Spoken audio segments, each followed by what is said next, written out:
All right. Hey, guys. It is Sunday, February 11th. Crude oil. Forgive my scratchy voice. I've got a bit of a cold.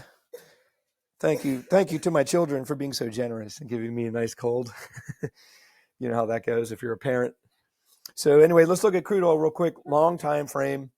Just to get a clue last week. Dipped down below this trend line initially. Look at this trend line was so nice. It dipped below it and then reversed, retracing almost 76% of that move down. I'm actually going to move this trend line over.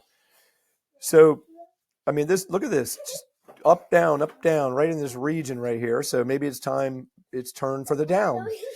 Look at the daily. Look at that nice move up, retracing almost 76% of the move down. Let's blink the dots on and off. SAR dots.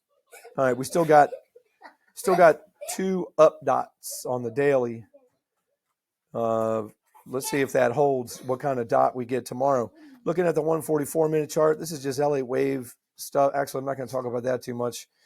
Looking at an 8-hour chart, now you're starting getting into supply-demand zones that I put on here, the zones in pink, which is a tip of my hat to my buddy Armando in Miami. Miami pink, although it looks kind of red, but that's the closest I could get to Miami pink.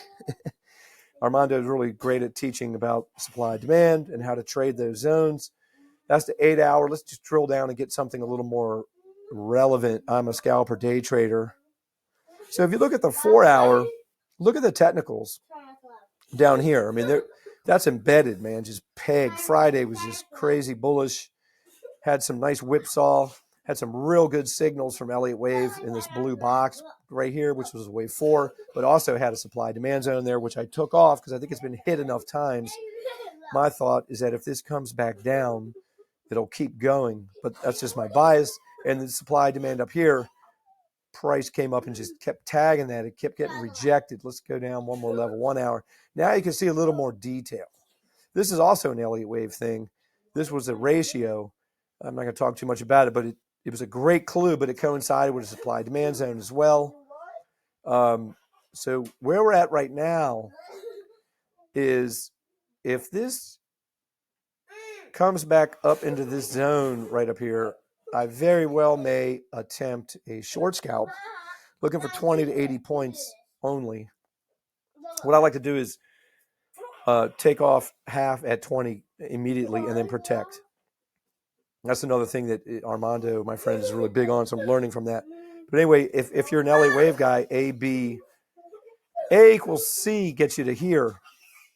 But I like this zone down here a little bit better because it's the 382 of the larger structure, and there's a 618 of the smaller structure, and there's this nice supply-demand zone there where price has gotten rejected before.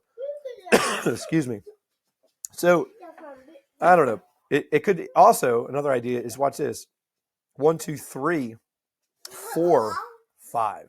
So either way, you get a long scalp off of this level, get a long scalp off of this level, get a short scalp off of this level. There you go. That's what I'm thinking. That's what I'm doing. Short off of this level, long off of this level, long off of this level. If it comes all the way up here, I'll short scalp it too. Although this is riskier because it could keep going. That's what I got. Good luck. See ya. Was that good?